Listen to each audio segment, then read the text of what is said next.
वसुदेवसुतं देवं कंसचानूरमर्दनं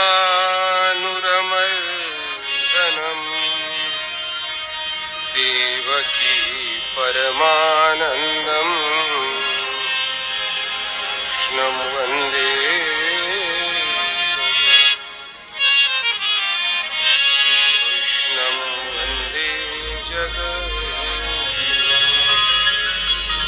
गोपाल कृष्ण भगवान हे गोविंद हे गोपाल हे दयानिधि हे गोविंद हे मीरा के प्यारे तुम हो प्रभु जी, मीरा के प्यारे मीरा के प्यारे तुम हो प्रभु जी, सुदामा के तुम हो सुदामा के तुम हो हे गोविंद हे गोपाल हे दयानिधि हे गोविंद हे गोपाल हे दयानिधि हे गोविंद हे गोपाल हे दयानिधि। परीक्षित राजाची कथा ऐकली, गोष्ट ऐकली? मावल्या तुमच्यात ऐकली? अजिबात नाही. अगोदर नातं समजून घेऊ, म्हणजे आपल्याला परीक्षित राजा लक्षात राहील. आजचा परीक्षित राजा लक्षात ठेवा, म्हणजे 7व्या दिवसाची कथा कळेल तोपर्यंत लक्षात राहणार नाही, तुमच्या कळणार नाही. सुभद्रा कृष्णाची बहीण. कृष्णाच्या बहिणीचं नाव माहिती आहे तुम्हाला? सुभद्रा. अर्जुनाची बायको. अर्जुनाचा पोरगा अभिमन्यू. अभिमन्यूची बायको उत्तरा आणि उत्तरेचा पोरगा परीक्षिती. कृष्णाचा कोण?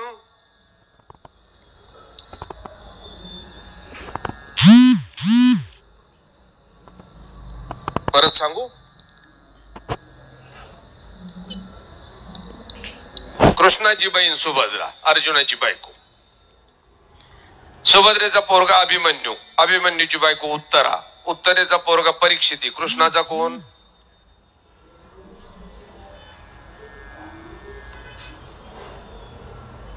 लग्न सराई सुरुवात झाली ना. नातेच जर नाही कळाले तर लग्न कसं काय जुळवायचे? हा सांगा लवकर. परत सांगू? परत सांगू?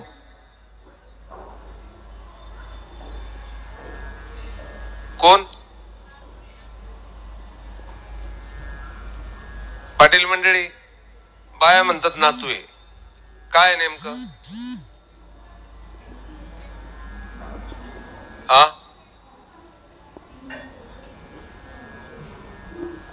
पण तू परत सांगतो.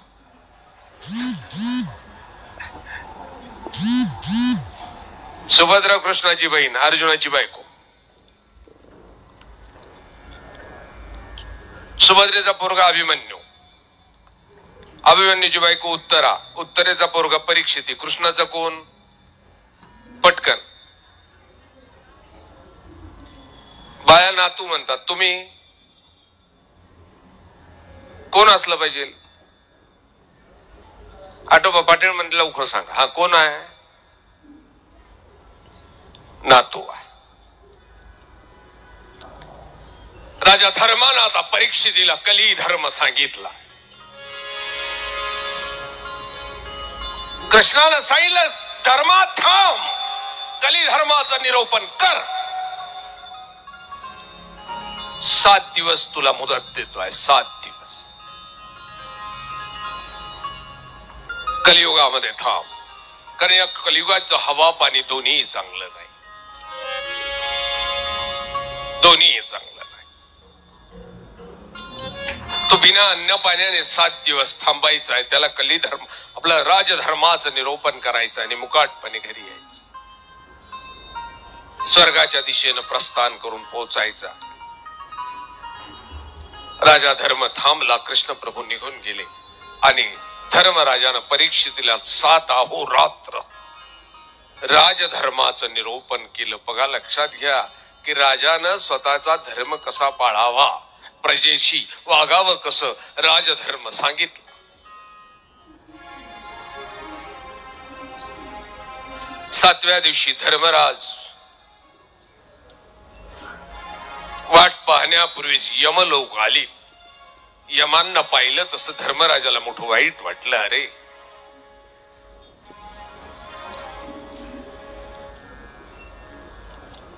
मला यमानी घ्यायला यावं, मला यायचंच होतं तर देवानं घ्यायला यायला पाहिजे होतं. यमाबरोबर राजा धर्म निघाले. धर्मात स्वर्गाच्या प्रवेशद्वारातनं नाही, मागच्या दरवाजातनं नाही, जिकडे जीवमात्रांना नरक कुंडामध्ये गाडून ठेवलेलं होतं. राजा धर्म दोघांच्या मधनं खाली मानेनं चालला होता. मनात विचार करत होता, मी जन्मात कधी खोटं बोललो नाही, चुकीचा आचार केला नाही, तरीही मला स्वर्गाच्या प्रवेशद्वारातून न नेता पाठीमागणे या नरक कुंडांचं दर्शन करत नेतायत. मोठं वाईट वाटलं. देवाच्या दरबारात नेलं तर धर्मराजानं प्रणाम केला आणि देवाला विचारलं, प्रभू, मला आणताल ना, तू आला नाहीस रे बा, तू यायला पाहिजे होत. मला यमलोकांना पाठवलं घ्यायला, मला स्वर्गाच्या समोरून आणला नाही, पाठीमागणं आणलंय. मी पाप केला नाही, खोटा बोललो नाही.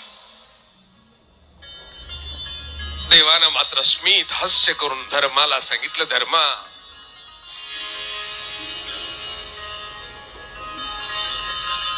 तू 7 दिवस अहोरात्र अन्न पाणी घेतलं नाही म्हणून तुला केवळ दर्शन झालंय. तू तिथलं अन्न पाणी घेतलं असतस ना तर तुला प्रत्यक्ष नरकामध्ये बुडवलं असत. इकडे राजा परीक्षिती आता राजगादीवर बसला.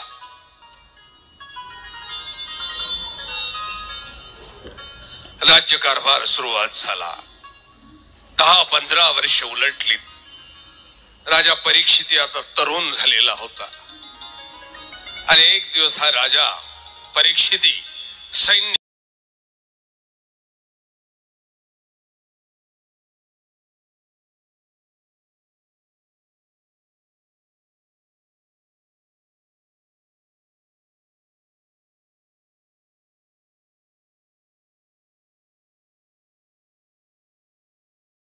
निघून गेले आणि धर्मराजानं परीक्षितीला 7 अहोरात्र राजधर्माचं निरोपण केलं. बघा, लक्षात घ्या की राजानं स्वतःचा धर्म कसा पाळावा, प्रजेशी वागावं कसं, राजधर्म सांगितलं.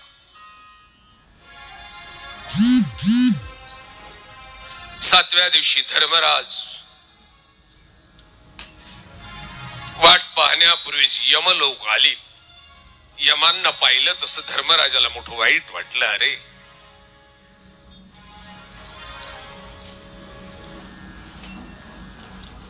मला यमानी घ्यायला यावं, मला यायचंच होतं तर देवानं घ्यायला यायला पाहिजे होतं.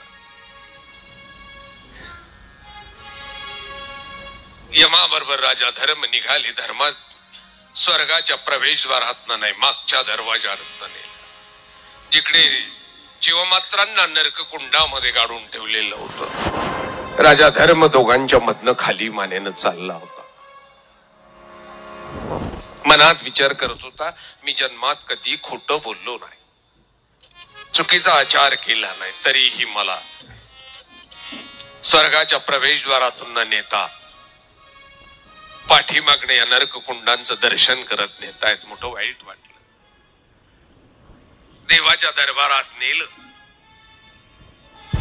तर धर्मराजानं प्रणाम केला आणि देवाला विचारलं, प्रभू, मला आणताल ना, तू आला नाहीस रे बा, तू यायला पाहिजे होत. मला यमलोकांना पाठवलं घ्यायला, मला स्वर्गाच्या समोरून आणलं नाही, पाठीमागणं आणलंय. मी पाप केला नाही, खोटा बोललो नाही. देवानं मात्र स्मित हास्य करून धर्माला सांगितलं, धर्मा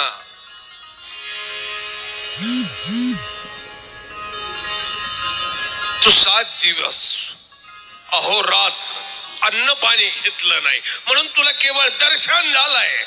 तू तिथलं अन्न पाणी घेतलं असतस ना तर तुला प्रत्यक्ष नरकामध्ये बुडवलं असत.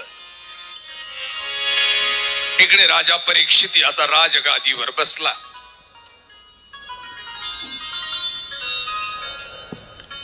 राज्यकारभार सुरुवात झाला. 10-15 वर्ष उलटली. राजा परीक्षित आता तरुण झालेला होता आणि एक दिवस हा राजा परीक्षिती सैन्य घेऊन अरण्यामध्ये शिकारीसाठी निघाला. तेव्हाच शिकारीला जाणंही मोठं गमतीचं होतं बघा. हे कृष्ण गोविंद हरी मुरारी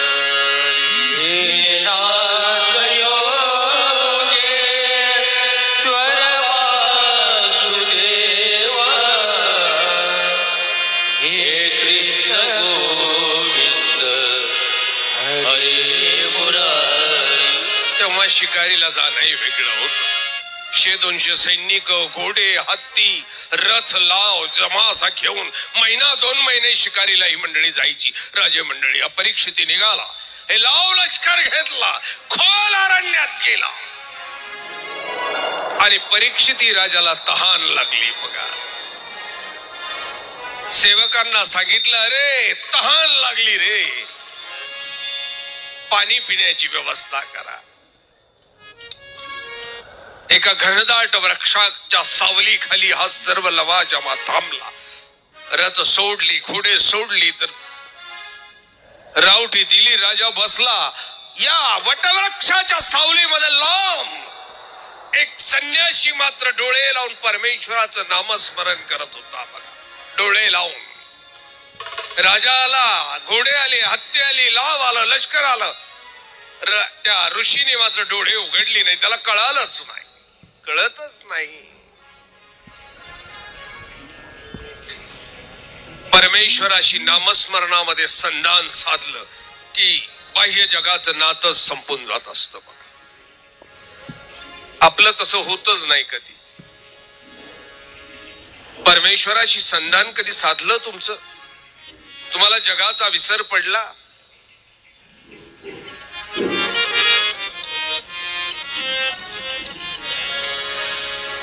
जगाचा विसर पडला पाहिजे नामस्मरणाच्या वेळेला. तुम्ही वैष्णव असा का महानुभाव, नामस्मरण तर दोघांनाही करायचं आहे.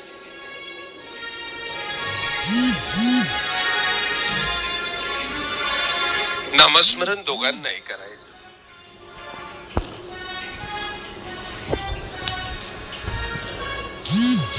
तुम्ही रामकृष्ण हरी म्हणा की मी तुम्ही दत्तात्रयाचं नामस्मरण करा, पण करायचं. आणि स्मरणाच्या वेळेला मात्र परमात्म्याशी संधान साधल्या गेलं पाहिजे.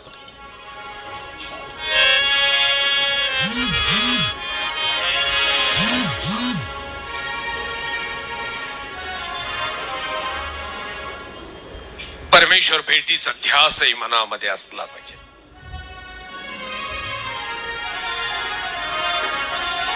मना रे ध्यास धर हरिता, मना रे ध्यास धर हरिता, विसरुनी लक्ष विषयाचे, विसरुनी लक्ष विषयाचे, मना रे ध्यास धर हरिता, मना रे ध्यास धर हरिता.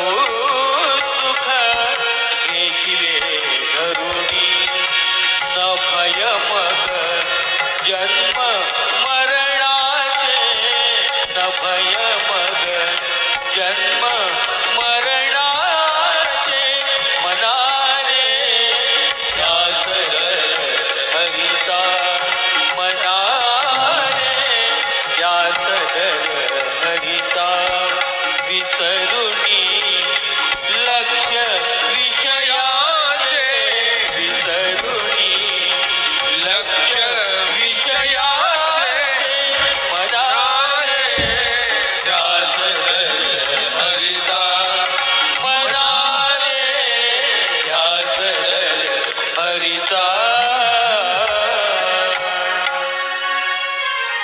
बसलेले ऋषी मात्र डोळे लावून ध्यानस्थ परमात्म्याचं नामस्मरण करत होते. या ऋषीचं नावही आज लक्षात ठेवा.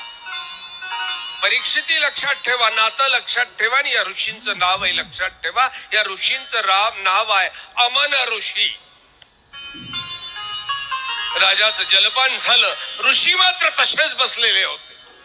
सेवकांनी जाऊन सांगितलं मोठ्यानं ओरडून, ऋषीवर्य राजा आलाय, हस्तिनापुराचा राजा परीक्षिती. ऋषींची डोळेच उघडली नाही, त्यांचं नामस्मरणातलं ध्यान भंगलच नाही. बघा, मोठ्या मोठ्याने ओरडून सांगितलं तरी नाही. या सेवकांजवळ काहीतरी भांडे होते, मोठ्या मोठ्याने वाजवले त्या ऋषींना जाग करण्याकरता, तरीही लोक ऋषींचं ध्यान भंगलं नाही. बघा, लक्षात घ्या.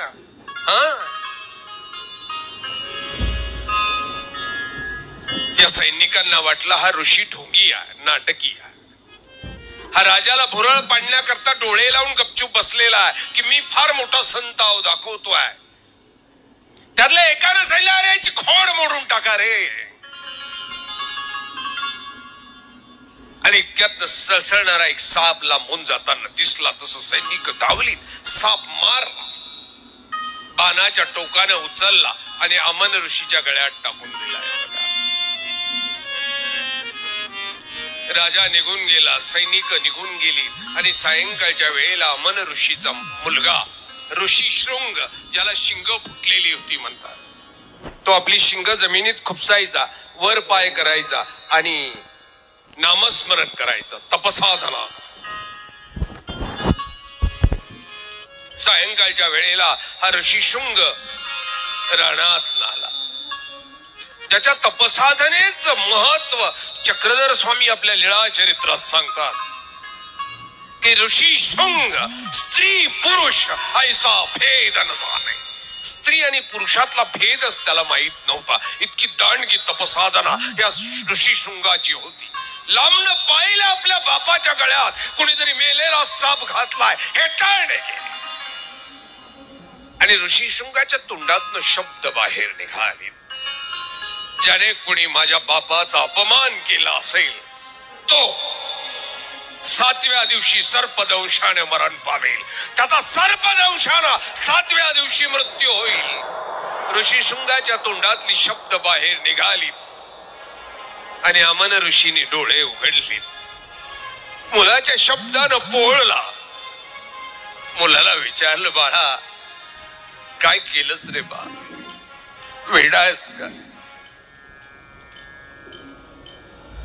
अरे तो परीक्षिती पांडवांचा शेवटचा वंश आहे. ज्या पांडवांनी धर्म स्थापने करता आपलं सर्व आहुती दिलं त्या पांडवांचा वंश आहे. त्या कृष्णाच्या सांगण्यावरनं पांडवांनी सर्वस्वी पणाला लावलं त्या पांडवांचा शेवटचा वंश आहे. अज्ञानपणानं घडलेली चूक आहे.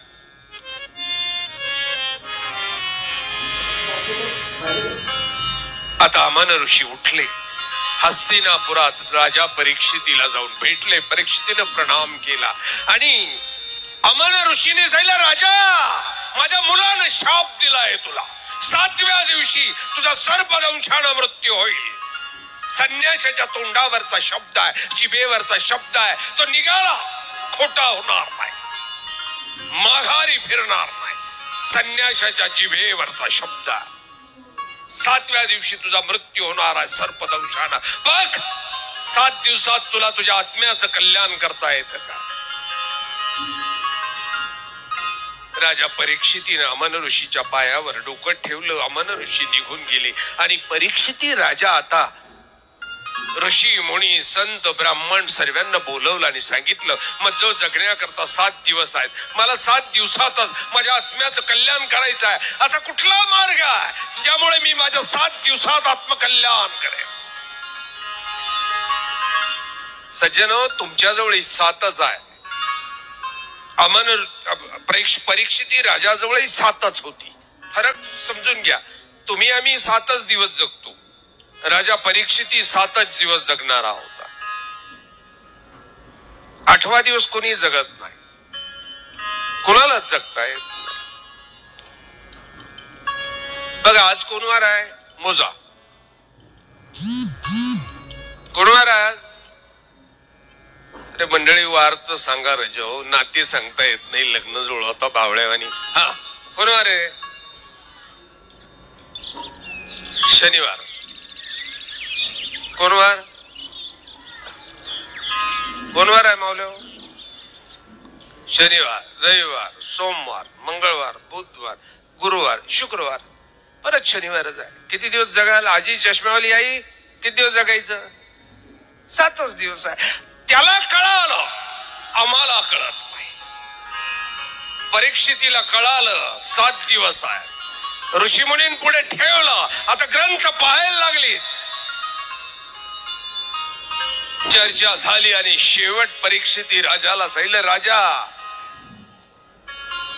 तुला तुझ्या आत्म्याचं कल्याण 7 दिवसात करून घ्यायचं असेल ना, तर तू भागवत कथेचं श्रवण कर. तुझा 7 दिवसात आत्मोद्धार होईल.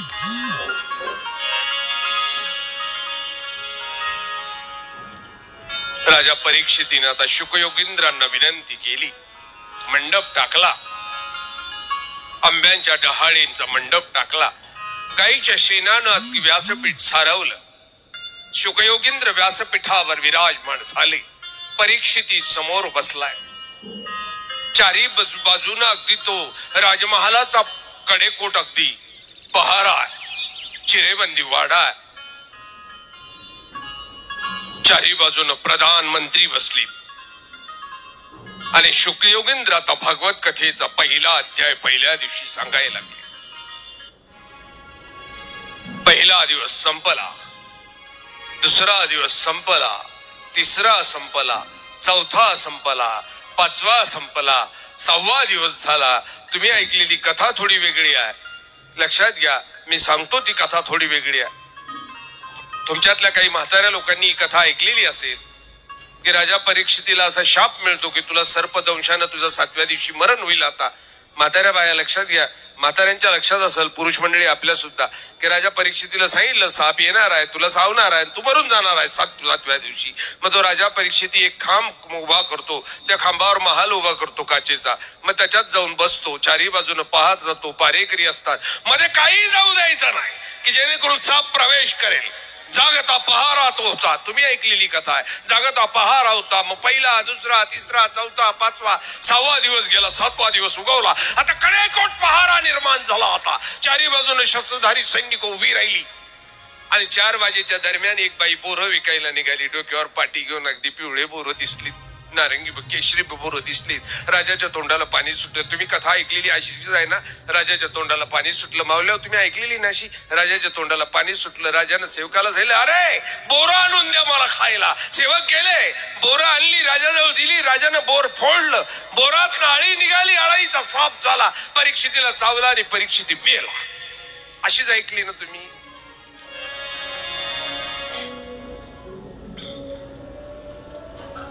परीक्षिती कृष्णाचा कोण होता? कोण होता?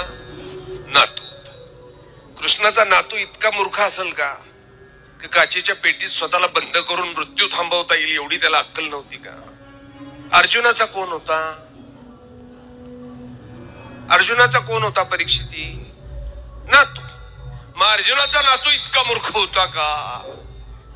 परीक्षिती अभिमन्यूचा पोरगा आहे. हा, अवखा महाभारत. अभिमन्यूच्या भोवती उभं राहिलं मारण्याकरता. अभिमन्यू घाबरला नाही. त्याचा पोरगा परीक्षिती मरणाला घाबरून काचेच्या पेटीत स्वतःला बंद करेन का हो? आपल्याला वाटतं का खरी गोष्ट ही? आणि काचेच्या पेटीत बंद केल्यानं मृत्यू टाळता येतो का? काचेच्या पेटीत मेल्यानंतर कोंडून ठेवावं लागतं, जगण्याकरता नाही.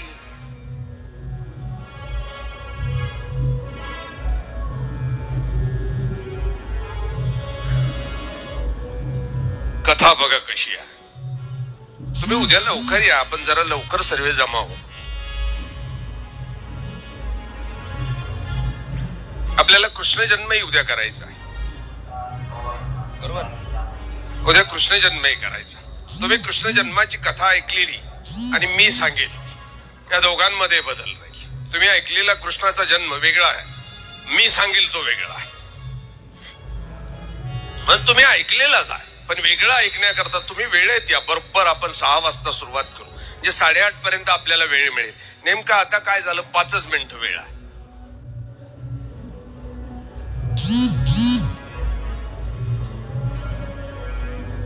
शुकयोगींद्र कथा वाचतायत. परीक्षिती राजा ऐकतोय, सभाजन ऐकताय. पहिला दिवस गेला, दुसरा गेला, तिसरा गेला, चौथा गेला, 5वा दिवस गेला, 6वा दिवस उगवला. चारी बाजूने आता कडेकोट बंदोबस्त वाढला. सशस्त्र अगदी पहारेकरी उभी राहिलीत. शुकयोगींद्र कथा वाचतायत, परीक्षिती ऐकतो. आता 7वा दिवस उगवला. कथा वाचायला सुरुवात झाली. भागवत कथा वाचायला शुकयोगींद्राने सुरुवात केली. मध्यावर आली आणि राजा परीक्षिती उभा राहिलाय. प्रणाम केला. सांगितलं शुकयोगींद्रांना, महाराज थांबवा आता कथा. अवघी सभा अवाक होऊन पाहत होते की हा राजा काय वेडा आहे. आता सर्प येण्याची वेळ आहे, 7वा दिवस आहे. आता सर्प येईल, चावेल, कुठल्याही क्षणी चावेल. जोपर्यंत भागवत कथा चालू आहे तोपर्यंत सर्प येऊ शकणार नाही. याने कथा थांबवायला नको होती. सर्व कुचकुच सुरुवात झाली. वेडा आहे म्हणून राजा. शुकयोगींद्र स्तब्धपणे त्या परीक्षितीकडे पाहत आहेत. परीक्षितीने येऊन अगदी शुकयोगींद्रीच्या पायावर डोकं ठेवलं, प्रणाम केला. सभाजनाला प्रणाम केला, अवघ्या सभेला प्रणाम केला. आणि परीक्षिती आता त्या महालाच्या दरवाजाच्या दिशेने निघाला. सर्व अवाक होऊन पाहत होते की राजा मूर्ख आहे, याच्या डोक्यात पाणी झाले. दरवाजाजवळ गेला. दरवाजावरच्या द्वारपालांना सांगितलं, दरवाजा उघडा. आता मात्र अवाक होऊन सर्वांच्या अंगावरची रोम रोम उभी राहिली. घटना वाईट घडेल. आता सर्प येईल.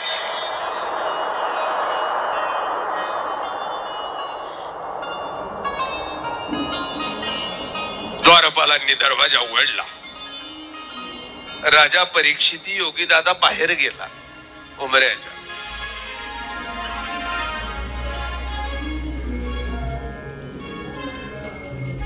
उमऱ्याच्या बाहेर जाऊन उभा राहिला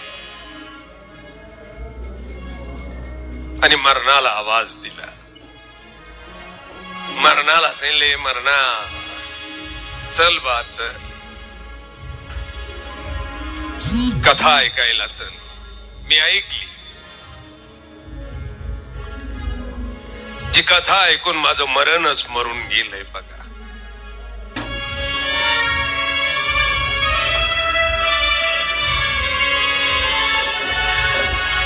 मरणाला आवाज दिला. मरण माझे मरुनी गेले, मरण माझे मरुनी गेले, मरण माझे मरुनी गेले, मरण माझे मरुनी गेले,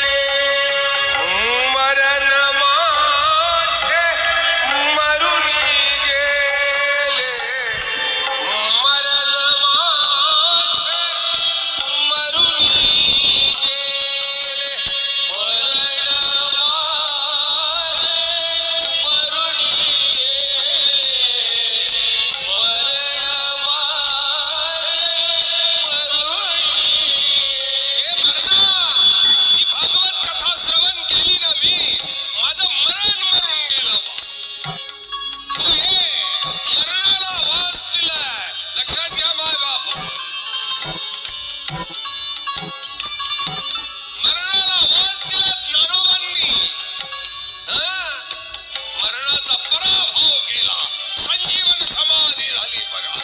800 वर्ष ज्ञानोबांना मारता आलं नाही. मरणाचा पराभव करणारी कृष्ण कथा.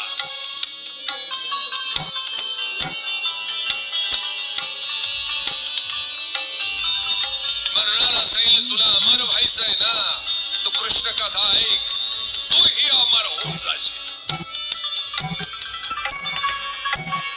ज्या मरणाला यम घ्यायला येतात ना, त्या मरणाला मरण म्हणतात. आणि ज्या मरणाला देव घ्यायला येतात ना, त्याला देवाच्या दर्शनाला जाणं म्हणतात बघा. तो मरणावरचा विजय असतो.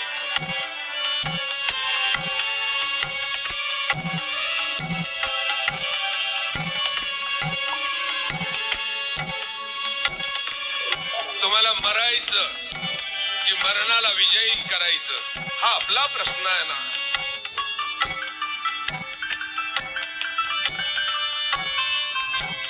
कृष्ण कथा ऐकल्यानं काय होतं म्हणतात ना, मरणच मरून जात. तुमच्या मरणाचा प्रश्नच नाही.